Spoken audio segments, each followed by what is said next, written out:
Amici di Televignole, vi parliamo ancora di vecchi mestieri di Arco. Alcuni di questi erano esercitati da artigiani ambulanti.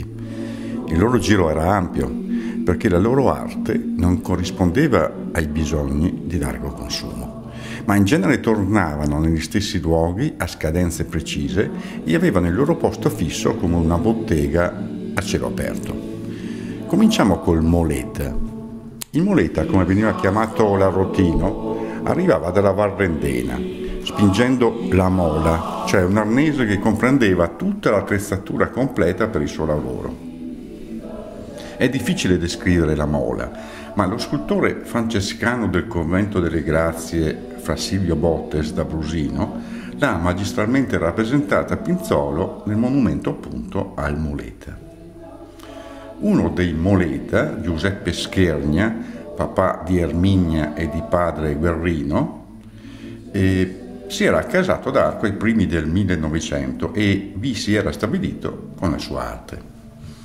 Il suo posto era a lato del piazzale delle Monache, sotto l'ampia grondaia della casa di Antonio Giovanazzi, che aveva coltelli, forbici, podaroi, cioè falcetti e altri attrezzi da molar, cioè da far arrotare, sapeva dove rivolgersi. Estate e inverno il moleta era là. Premendo col piede l'asticella metteva in movimento la ruota che serviva da volano al disco rotante e passava e ripassava gli attrezzi fino a quando tagliavano come rasoi, mentre da un apposito barattolo scendeva goccia a goccia l'acqua per tenere inumidito il disco abrasivo. Non si è mai arricchito, ma c'è ancora gente che lo ricorda come persona semplice e buona, soprattutto come un uomo di grande fede e di trasparente onestà. Un altro vecchio mestiere era il caregheta.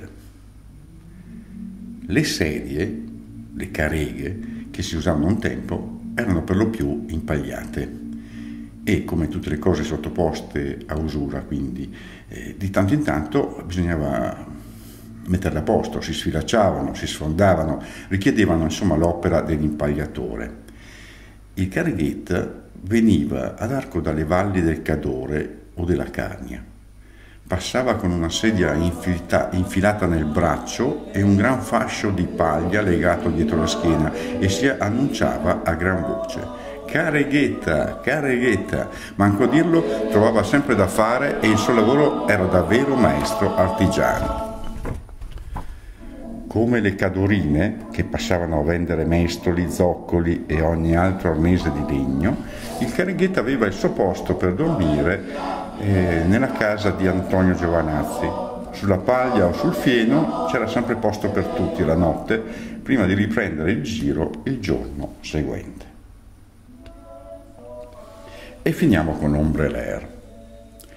È vero che l'ombrello un tempo era un oggetto quasi di lusso, ma in genere ce n'era almeno uno per famiglia. Per il resto, quando pioveva, si poteva fare una specie di cappuccio piegando il fondo di un sacco, quello era la merce più comune, e metterselo in testa. Ma anche gli ombrelli si rompevano. Di tempo in tempo arrivava dunque l'ombreleur. Si sistemava sotto i portici del Palazzo Giuliani ad Arco e iniziava a rimettere in sesto stecche e manici con perizia e maestria. Erano anche di moda a quel tempo, per le signore, gli ombrellini per il sole, leggeri e colorati. Naturalmente anche quelli richiedevano a volte l'opera dell'ombrellaio. L'ombrelleur era amico di un altro artigiano cadorino, Marco Piverotto da Vinigo, che esercitava il mestiere di vedrier, il vetraio. Alla domenica, quando erano ad Arco, avevano il loro posto in collegiata la messa granda, cioè la messa cantata officiata dai canonici, nei banchi degli uomini, la bancata degli uomini davanti all'altare di San Bernardino. E con questo abbiamo finito la serie di puntate sui vecchi mestieri. Ma ci sono tante altre cose nell'Arco d'altri tempi che vale la pena raccontare. Alla prossima!